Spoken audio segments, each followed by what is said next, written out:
आणि या क्षणाची एक अतिशय महत्त्वाची बातमी ती म्हणजे आदित्य ठाकरेंनी रेल्वे मंत्र्यांवरती कडाडून टीका केली। Digha station Uran railway line केवळ व्हीआयपींच्या अभावी उद्घाटनाच्या प्रतीक्षेत आहे अशी टीका आदित्य ठाकरेंनी केली आहे। रेल्वे मंत्री मुंबईमधल्या प्रकल्पांबाबत बेपर्वा आहेत अशी टीका त्यांनी केली। आदित्य ठाकरेंनी नेमकं काय म्हटलंय पाहूयात। गेल्या 3 वर्षांपासून रेल्वे मंत्री वागतात ते लाजिरवाणं। दिघा स्टेशन 8 महिन्यांपासून व्हीआयपी अभावी उद्घाटन प्रतीक्षेत, उरण लाईनही तयार, उद्घाटनाच्या प्रतीक्षेत। रेल्वे मंत्री मुंबईतल्या प्रकल्पांबाबत बेपर्वा। डिलायल रोड विस्कळीत नियोजनांमुळे लांबला, गोखले पूलही रखडला। दरम्यान यावरती प्रसाद लाड आणि प्रवीण दरेकर आणि निलेश राणे यांनी काय प्रतिक्रिया दिली पाहूयात। आदित्य ठाकरेंनी ही गोष्ट लज्जास्पद बनावी हे खरं हास्यास्पद आहे।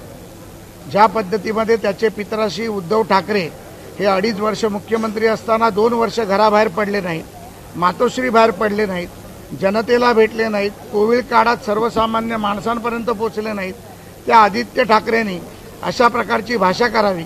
स्वतः आदित्य ठाकरे मुख्यमंत्री असताना किती ठिकाणी गेले, स्वतःच्या मतदारसंघात किती वेळा गेले, किती उद्घाटनाला गेले आणि संध्याकाळी 7 नंतर किती वाजता बाहेर पडले, ह्याची जर त्यांची जंत्री काढली तर खऱ्या प्रकारे आदित्य ठाकरेचा दूध का दूध पाणी का पाणी होईल।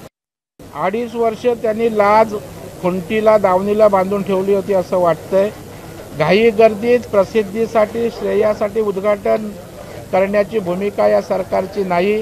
कारण आपण बघाल पुलाचे गर्डर कोसळल्यानं कसे अपघात झालेत, मृत्यू झालेत।